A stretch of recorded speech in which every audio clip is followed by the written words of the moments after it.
Camila Reyes tiene 33 años y por primera vez en su vida compró algo que no le pertenecía a nadie más que a ella, una pequeña casa junto al mar, 2 recámaras, un techo que goteaba y más silencio del que había tenido en 9 años. Su primera noche ahí sonó el teléfono, era su madre, no dijo hola, dijo nos mudamos mañana, tu papá dijo que está bien. Camila se quedó parada en su propia cocina conteniendo la respiración, entonces su madre agregó la frase que siempre agregaba: si no te gusta, búscate otro lugar. Las manos de Camila temblaron, pero sonrió porque su madre había cometido un error esa noche y todavía no lo sabía. Para cuando el camión de mudanza llegó a su entrada la mañana siguiente, Camila ya había hecho 3 llamadas e invitado al único grupo de personas que su madre rezaba para que nunca se sentara en esa sala. Bienvenidos de nuevo a Hidden Empire. Tal es el canal donde las mujeres comunes dejan de disculparse y empiezan a poner las cosas en claro. Si alguna vez tuviste una familia que toma más de lo que da, estás en el lugar correcto. Deja un comentario, dale like y quédate conmigo porque lo que pasó cuando ese camión llegó es algo que nunca voy a olvidar. Durante 9 años Camila trabajó en la sala de emergencias de un hospital, aprendió a entrar al peor momento de la vida de un desconocido y mantener la voz firme. Las enfermeras no entran en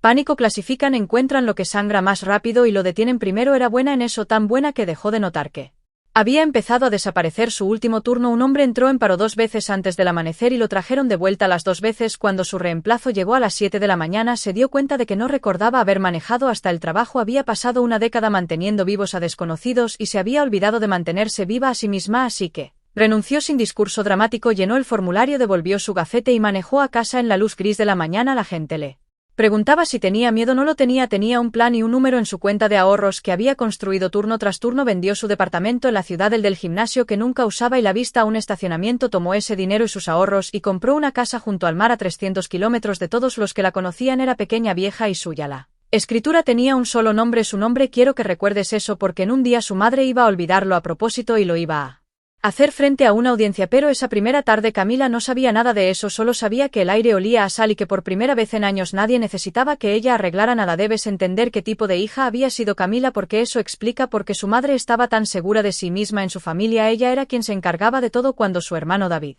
no pudo pagar la renta a los 24 años, ella la cubrió. Cuando sus padres peleaban en las reuniones familiares, ella era quien sacaba a su padre al patio para que se calmara. Cuando su abuela se enfermó, manejó 4 horas cada fin de semana durante un año y durmió en una silla junto a su cama. Nadie se lo pidió, esa era la trampa en su familia. Camila se va a encargar. Nunca era una petición, era un pronóstico del clima. Su madre lo decía como quien dice que va a llover y Camila lo permitió durante 33 años porque decir que no se sentía como dejar una herida abierta. Les cuento esto no para que sientan lástima por mí, sino para que entiendan las cuentas que su madre estaba haciendo esa noche. No le estaba pidiendo permiso para mudarse a su casa, nunca había necesitado su permiso para nada. Había pasado 3 décadas viendo a Camila absorber todo lo que la familia le entregaba y tenía toda la razón para creer que absorbería esto también. Una casa de playa gratis, por supuesto que Camila se iba a encargar, ese era el pronóstico. Lo que no calculó fue que Camila finalmente se había mudado a un lugar donde no quedaba nadie que arreglar y un horario vacío. Le hace algo extraño a una mujer, le da tiempo para pensar. 8 semanas antes de esa primera noche Camila tomó una decisión que resultó importar más de lo que esperaba. Se quedó callada, no enojada, callada. Órdenes del doctor. La semana que dejó el hospital, una terapeuta que había visto exactamente 2 veces le dijo algo simple: no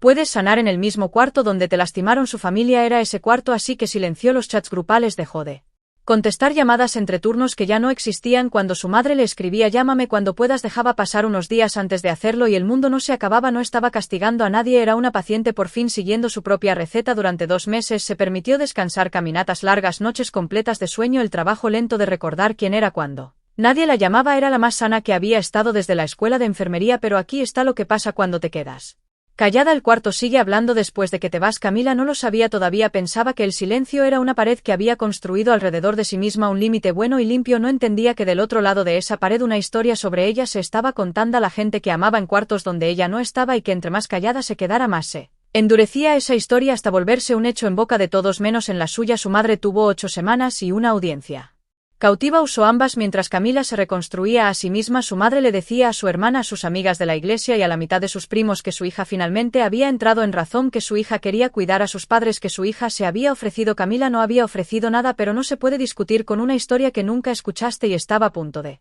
escucharla toda de golpe. Déjenme contarles sobre la casa porque es el único personaje en esta historia que nunca le mintió. Estaba al final de un camino de arena cerca del mar, lo suficientemente cerca para escucharlo desde la cama. La madera del porche estaba plateada por 40 años de clima. La cocina tenía gabinetes amarillos que un dueño anterior había pintado a mano un poco torcidos y Camila los amaba más que cualquier cosa que hubiera tenido. Había tenido las llaves un mes, pero entre cerrar el trato del departamento y 100 mandados pequeños solo había llevado las últimas cajas. Esa mañana esta era su primera Tarde real. Ahí se sentó en la silla de mimbre del porche con una taza de café y vio la luz volverse naranja sobre el agua y se quedó dormida.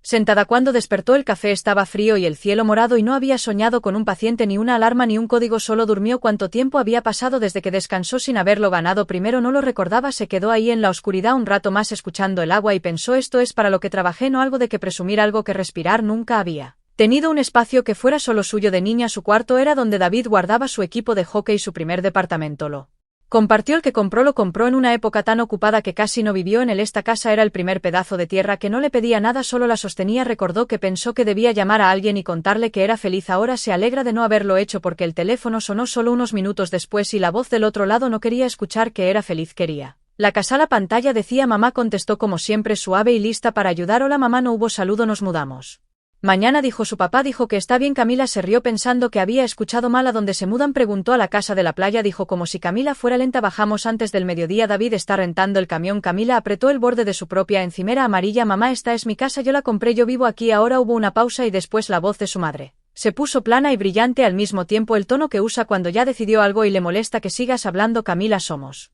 familia, la familia se cuida entre sí. Camila le dijo con cuidado que no habían hablado de esto, que nadie le había preguntado, y su madre dijo lo que va a escuchar en sueños el resto de su vida. Si no te gusta, búscate otro lugar, búscate otro lugar. De su madre sobre la casa que había pagado con 9 años de turnos nocturnos. No gritó, quiero que sepan eso. Algo en ella se puso muy quieto y muy claro de la forma en que se ponía justo antes de que un trauma entrara por las puertas. Su madre siguió hablando, diciendo que recámara quería, diciendo que su papá necesitaba la de la luz de la mañana. Dijo nosotros tantas veces que perdió la cuenta y ni una sola vez hizo una pregunta ni estaría bien y podríamos, solo nosotros marchando hacia su vida como la marea, y debajo de todo eso estaba la línea que no encajaba. Tu papá dijo que está bien. Su papá, callado, alérgico al conflicto, había firmado para tomarse su casa. Le dijo que le llamaría, después colgó y se sentó a pensar. Aquí está la parte de la que estoy menos orgullosa y la parte que probablemente le suene más familiar a algunos de ustedes. Su primer instinto fue arreglarlo, no pelearlo, arreglarlo. Su pulgar ya estaba sobre el nombre de su madre para llamarla y suavizar todo. Se descubrió redactando las palabras en su cabeza. Tal vez solo un tiempo, tal vez la recámara de atrás, tal vez podría hacerlo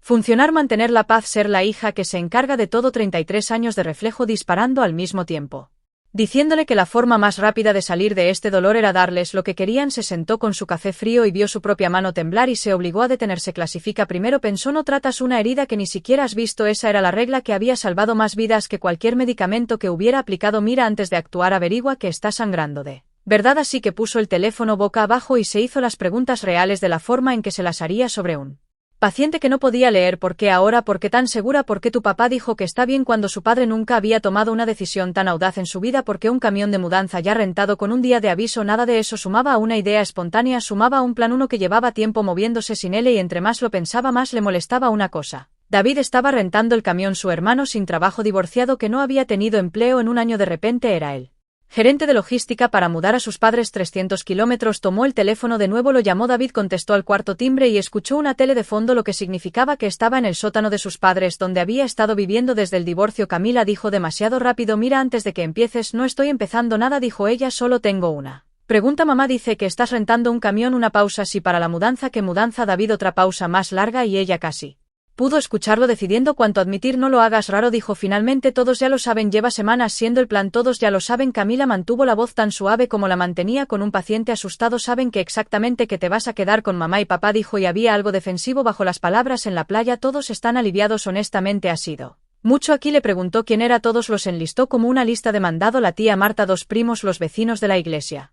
Mamá les dijo a todos, dijo Camila. Mamá no les dijo nada, dijo David. Tú te ofreciste, ¿recuerdas? No, se había ofrecido, no lo había insinuado siquiera, pero no le dijo eso a David porque podía escuchar en su voz que lo creía, o había decidido creerlo porque creerlo le resolvía un problema a él también. Si sus padres se mudaban a la costa, el sótano volvía a ser suyo. Le dijo que tenía que colgar. Él dijo, Camila, solo tómalo con calma, y ella colgó. Antes de poder contestar se quedó en su cocina oscura con él agua susurrando afuera y un hecho frío y claro asentándose en su lugar. Había una historia sobre ella circulando y ella era la última persona en el mundo en escucharla. No tuvo que esperar mucho por la prueba. Su teléfono se iluminó mientras aún lo tenía en la mano. Su tía Marta, la hermana menor de su madre, que nunca la había llamado sin ser enviada, contestó. Ahí está, dijo Marta, estamos tan orgullosas de ti, mi amor. Le preguntó de qué estaba orgullosa, manteniendo el tono ligero, dando el paso. Así, dijo cálidamente, aceptando a tus papás. Dios sabe que es mucho pedir, pero la familia se cuida entre sí y siempre tuviste el corazón más grande. La familia se cuida entre sí. Ahí estaba De nuevo las mismas palabras que usaba su madre pasadas de mano en mano como un platillo de comida, le preguntó a Marta con suavidad cuando exactamente se había ofrecido a recibir a sus padres. Marta se rió como si hubiera hecho una broma. Y tu mamá nos dijo hace meses, dijo que ya lo tenían todo resuelto, que querías tenerlos cerca para cuidarlos. Hace meses Camila había cerrado